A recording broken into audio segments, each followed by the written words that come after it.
warahmatullahi wabarakatuh. Perkenalkan, nama saya Reni Saputrama dari Sekolah Tinggi Ilmu Ekonomi Pertiba dengan NPM 2216110104. Di sini saya akan mempresentasikan hasil karya saya tentang visi dan misi dari sebuah perusahaan.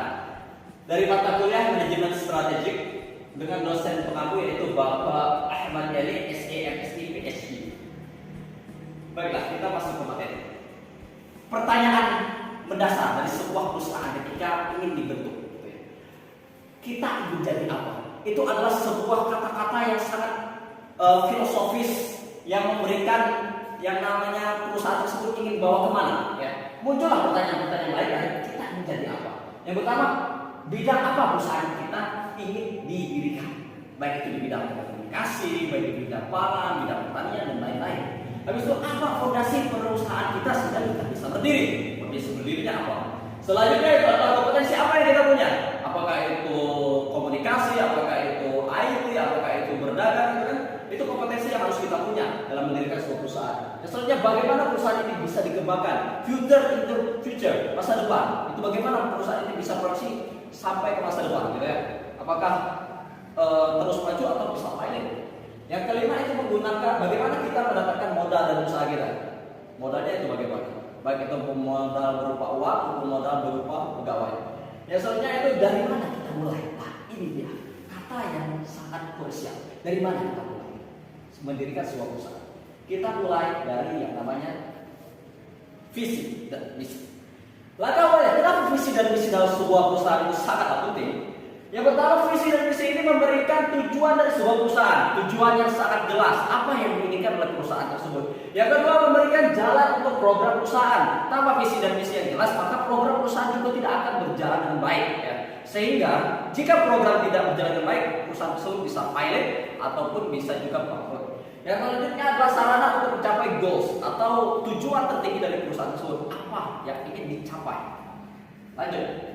Ya, misi sebuah perusahaan, ya, visi sebuah perusahaan itu secara tekstualnya adalah gambaran masa depan yang ingin dicapai oleh perusahaan. Para ahli telah menyebutkan baik Nicholas Paras dan bukunya itu Bold Glass, Havel dan Prahalan dengan judulnya Competency of the Future, ada Drake dan dengan bukunya The Practice of the Management. Ya, saya telah simpulkan bahwa mereka bertiga ini mengungkapkan bahwa visi itu adalah gambaran masa depan, proyeksi masa depan, ya, yang ingin dicapai oleh sebuah perusahaan. Oke, kita lanjut.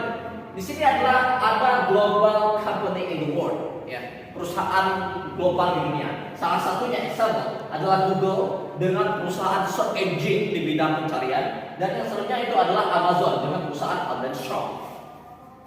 Kita lanjut. Nah, dua perusahaan ini memiliki visi yang berbeda, memiliki visi yang ingin dicapai dalam waktu tertentu di masa yang akan datang. Ya. Seperti Google, visinya itu adalah organizing the world information and the making to universally acceptable and usable. Jadi dapat membuat organisasi bisa mengakses semua informasi secara universal, ya, dan bisa digunakan oleh siapa saja. Ya. Ini visinya, sehingga kita bisa menggunakan Google itu sampai ke Indonesia sekarang ini karena visi mereka ingin menyebarkan informasi seluas-luasnya. Yang selanjutnya itu adalah Amazon dengan visi to be our most customer friendly company, where the customer can find and discover anything they might want to buy online. Jadi bisa belanja secara online, ya, di mana saja, ya, oleh Amazon. Nah, persyaratan dari visi perusahaan itu yang pertama itu dapat dibayarkan oleh seluruh anggota perusahaan, terfokus kepada instansinya, memiliki nilai yang tinggi, jangka, memiliki proyeksi ke depan yang bagus, memungkinkan untuk dicapai, dan dimengerti oleh setiap anggota perusahaan. Yang untuk tujuannya yang jelas untuk meraih profit, ya, menjelaskan perusahaan itu untuk meraih profit, diantaranya itu tercapainya tujuan dari sebuah perusahaan, ya, memiliki orientasi untuk masa depan perusahaan dan lain-lainnya. Lanjut, bagaimana cara merumuskan sebuah visi perusahaan? Merumuskan itu harus jelas dan bisa diaplikasikan oleh setiap komponen perusahaan, baik direksi, manajer sampai karyawan, ya. Nah, kita ingin cepat sedikit, ya. Orang yang paling menyedihkan di dunia ini, ya, adalah orang yang mempunyai penglihatan namun tidak memiliki visi. Ini kutipan dari misi perusahaan ya. Secara global ya, misi adalah pernyataan yang menjelaskan tujuan jangka pendek dan menengah dari sebuah perusahaan atau organisasi. Beda dengan visi itu jangka panjang, sedangkan misi adalah jangka pendek, jangka menengah. Nah, menurut buku Kotler ya, yang ditemukan oleh Kotler, Kim sama Drucker. Kotler dengan bukunya itu Marketing Management, Kim dan Brand dengan bukunya Blue Ocean Strategy, Drucker dengan bukunya The Partnership of the Management. Itu sama, mereka bertiga mengungkapkan bahwa misi itu adalah tujuan jangka menengah sampai jangka pendek dan jangka menengah dari sebuah perusahaan. Nah, ini dicapai. Oke, kita akan melihat global company in the world ya. Contohnya di sini kayak Apple atau Google ya, menggunakan merupakan perusahaan search engine, dan juga Nike merupakan perusahaan sport equipment ya, peralatan olahraga. Mereka memiliki misi ya, the organization the world of information and the mind in university accessible and usable. Jadi dalam waktu beberapa tahun bisa mencapai misalnya informasi di Amerika, habis itu nyampai ke Cina, habis itu terupdate terus ya, sampai sekarang kita mengenal sampai adanya AI gitu ya, kecerdasan buatan yang dibuat Google maupun dibuat oleh kompetitifnya supaya tidak ketinggalan ya. Dan itu ada Nike, itu the bring inspiration and the innovation to every athlete in the world. If you have a body, you are the athlete. Ya, artinya ya, ini misinya ini adalah bagaimana dalam beberapa jangka pendek, jangka panjang itu bisa memasarkan yang namanya produk-produk alat olahraga, gitu ya, baik di dalam lokal maupun secara internasional. Kita lihat, ya, aspek pada sebuah misi dan misi.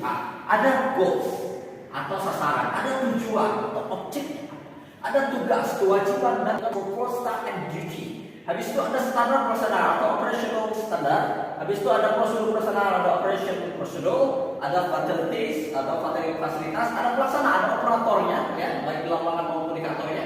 Habis itu ada SDM-nya, ada human resource sama timing, waktu yang ingin kita capai, gitu ya. Kita lanjut. Nah, aspek perumusan misi ya. Habis itu dalam merumuskan misi ada aspek juga yang harus diperhatikan. Yang pertama itu kepentingan dari stakeholders, baik setiap pimpinan, bawahannya harus muncul. Habis produk, barang dan jasa yang dipasarkan, gitu ya. Habis itu ada pasar geografisnya, gimana nih geografisnya itu. Habis itu ada teknologi yang kita gunakan, ya. Habis itu ada kelangsungan hidup perusahaan, jangka menengah, pendek sampai jangka panjang ya. Habis itu bersama perusahaan, konsep diri perusahaan sama citra yang harus tetap dijaga, ya. Nah, cara merumuskannya melibatkan berbagai pihak ya, melihat lingkungannya ya.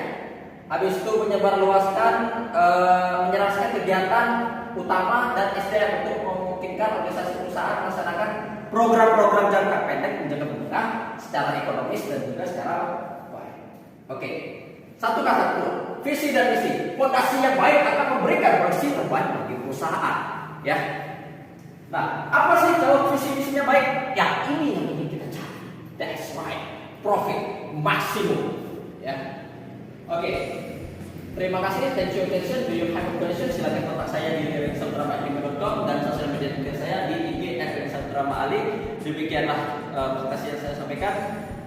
Mari kita bangun perusahaan kita bersama-sama dan juga menjadikan perusahaan yang kita dirikan menjadi perusahaan yang memberikan lapangan kerja yang luas serta memberikan dampak positif bagi Indonesia. Saya akhiri dengan doa